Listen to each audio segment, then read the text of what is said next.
Livro Não Mais Eu, Mais Cristo, Dong Yulan, capítulo 3. Tema desta semana, a integridade de Jó.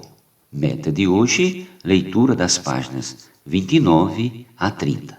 Havia um homem na terra de Uz, cujo nome era Jó, homem íntegro e reto, temente a Deus e que se desviava do mal. Jó capítulo 1, versículo 1. Não só os homens reconheciam que Jó era tal pessoa, mas o próprio Deus também o reconhecia. Versículo 8.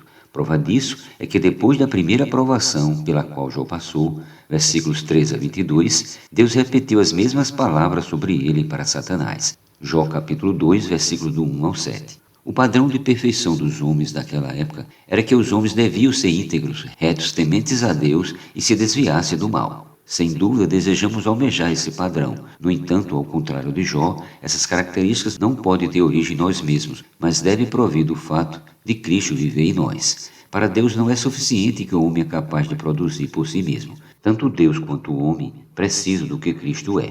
Na Bíblia é possível ver-se uma progressão na relação entre Deus e o homem, e por conseguinte no padrão de perfeição de cada época. Na época de Jó, por exemplo, o homem era guiado apenas por sua consciência, por meio da qual distinguia o bem e o mal. Porém, após os israelitas terem recebido de Deus a lei, eles já não usavam apenas a consciência, mas agora a lei é que eles diziam o que era certo e o que era errado.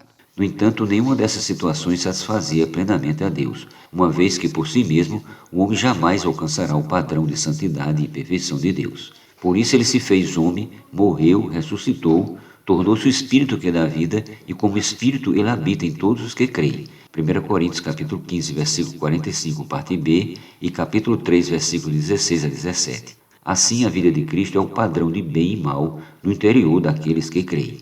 Em Colossenses 3,15 lemos: Seja a paz de Cristo apro em vosso coração, a qual também foste chamado em um só corpo, e sede agradecidos. Nós necessitamos viver de modo que tenhamos a paz de Cristo em todo o tempo. Isso significa que a vida de Cristo em nós, a qual define o que é certo ou errado, se manifesta como paz. A presença de paz indica a aprovação de Cristo, enquanto sua ausência significa que algo não está de acordo com a vida de Cristo. Precisamos aprender a conhecer a paz de Cristo dentro de nós. Quanto mais contato vivo tivermos com o Senhor e quanto mais o conhecermos por meio da comunhão com outros irmãos, na oração e do contato com a Bíblia, mais claramente sua paz se manifestará em nós. Por ainda estarmos nesse processo de aprendizado, não tendo crescimento suficiente, sem dúvida muitas vezes erramos, confundindo nossa própria vontade com a paz de Cristo. No entanto, quando percebemos isso, devemos simplesmente arrepender-nos e voltar ao Senhor uma vez mais, para conhecê-lo mais e a sua paz.